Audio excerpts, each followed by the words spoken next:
ಇನ್ನು 2024ರ ಲೋಕಸಭಾ ಚುನಾವಣೆಯ ಸಂದರ್ಭದಲ್ಲಿ ಅಕ್ರಮ ಆಗಿದೆ ಅಂತ ಹೇಳಿ ರಾಹುಲ್ ಗಾಂಧಿ ಅವರು ಪದೇ ಪದೇ ಆರೋಪವನ್ನು ಮಾಡ್ತಾ ಇದ್ದಾರೆ.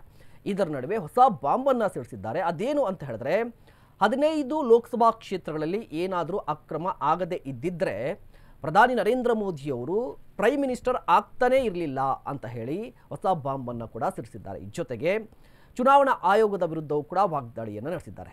ದೇಶದಲ್ಲಿ ಚುನಾವಣಾ ಆಯೋಗವು ಸಂಪೂರ್ಣವಾಗಿ ಸತ್ತು ಹೋಗಿದೆ, ಅಲ್ಲದೆ ತನ್ನ ಸ್ವಾಯತ್ತತೆಯನ್ನು ಕಳೆದುಕೊಂಡಿದೆ ಅಂತ ಆರೋಪಿಸಿದರು. ಲೋಕಸಭಾ ಚುನಾವಣೆಯನ್ನು ಹೇಗೆ ತಿರುಚಬಹುದು, ಜೊತೆಗೆ ಹೇಗೆ ತಿರುಚಲಾಯಿತು ಅನ್ನೋದನ್ನು ಮುಂದಿನ ಕೆಲವೇ ದಿನಗಳಲ್ಲಿ ನಾವು ನಿಮಗೆ ಸಾಬೀತನ್ನು ಪಡಿಸ್ತೀವಿ ಅಂತ ಹೇಳಿದರು. ಬರೋಬ್ಬರಿ 6.5 ಲಕ್ಷ ಮತದಾರರು ಮತ ಚಲಾಯಿಸ್ತಾರೆ. ಆ ಮತದಾರರಲ್ಲಿ 1.5 ಲಕ್ಷ ಮತದಾರರು ನಕಲಿ ಅಂತ ಗಂಭೀರ ಆರೋಪವನ್ನು ಕೂಡ ಮಾಡಿದ್ದಾರೆ. ಜೊತೆಗೆ ನಾವು ಬಿಡುಗಡೆ ಮಾಡುವ ಮಾಹಿತಿ ಆಯೋಗದಲ್ಲಿ ತಲ್ಲಣವನ್ನು ಸೃಷ್ಟಿ ಮಾಡುತ್ತೆ, ಇದು ಅಕ್ಷರಶಃ ಪರಮಾಣು ಬಾಂಬ್ನಂತಿದೆ ಅಂತ ಹೇಳಿಕೆಯನ್ನು ಕೊಟ್ಟರು. ಇದಾದ ಬಳಿಕ ರಾಜನಾಥ್ ಸಿಂಗ್ ಅವರು ಕೂಡ ರಿಯಾಕ್ಟ್ ಮಾಡಿದ್ದಾರೆ. ಆಟಮ್ ಬಾಂಬ್ ಇದ್ರೆ ತಕ್ಷಣವೇ ಸ್ಫೋಟ ಮಾಡಿ ಅಂತ ಸವಾಲನ್ನು ಹಾಕಿದ್ದಾರೆ. ನೋಡಿ.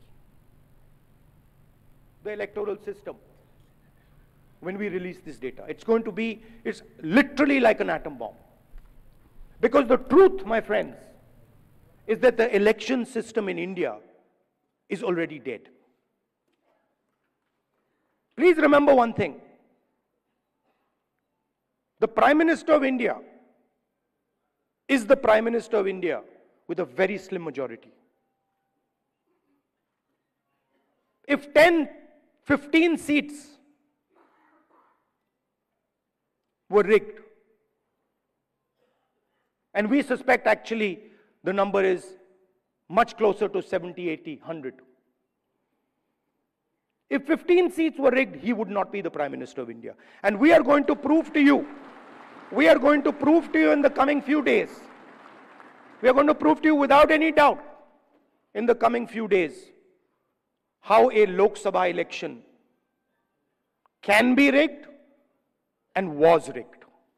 जो उनके पास है और किसी के पास नहीं है, ऐसा एटम बम उन्होंने तैयार किया है जो कि वह केवल उनके पास है और किसी के पास नहीं है। मैं राहुल जी से कहना चाहूंगा बहुत विनम्रता के साथ, अगर आपके पास सबूतों का एटम बम है तो उसका परीक्षण तुरंत कर डालिए। एटॉमिक टेस्ट तुरंत हो जाना चाहिए। सारे सबूत जनता के सामने रखिए, सारे सबूत जनता के सामने रखिए। मगर सच्चाई यह है कि उनके पास न कोई तथ्य है, न सबूत है। सनसनीखेज बातें करना उनकी पुरानी आदत है।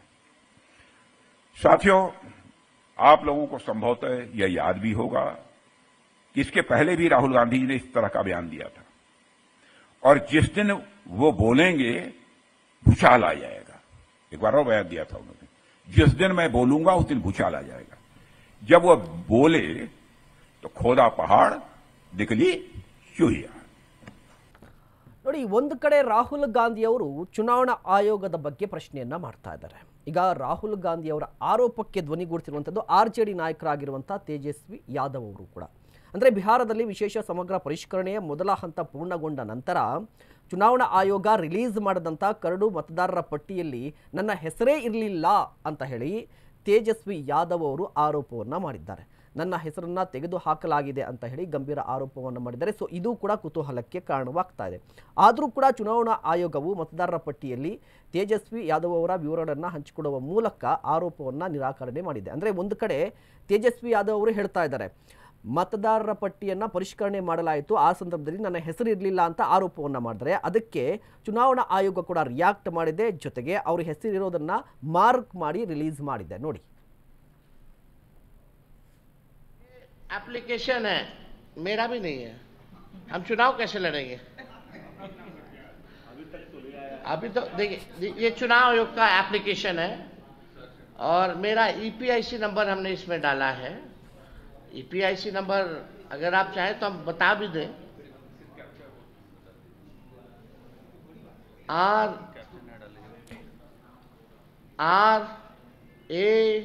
RAB 2916-120, इसमें कैप्चा आता है।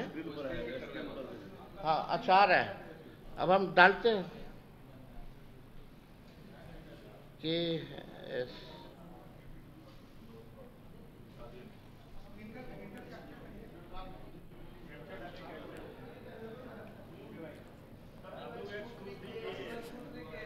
WNRN। अच्छा, उसमें दूसरा चल रहा है।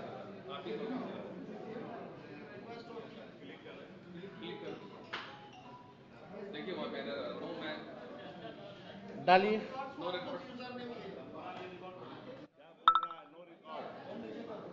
आप देखिए, डालो।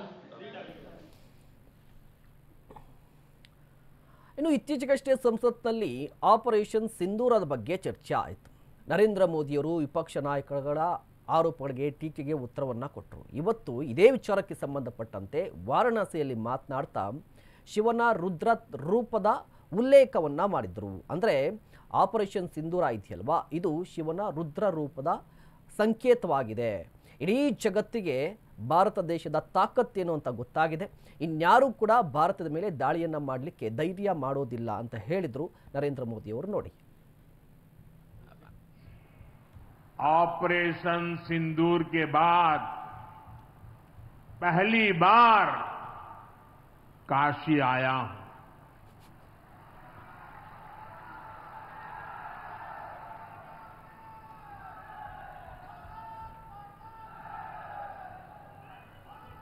जब 22 अप्रैल को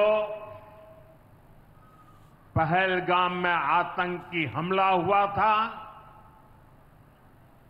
26 निर्दोष लोगों की इतनी बेरहमी से हत्या कर दी गई। उनके परिवार की पीड़ा, उन बच्चों का दुख,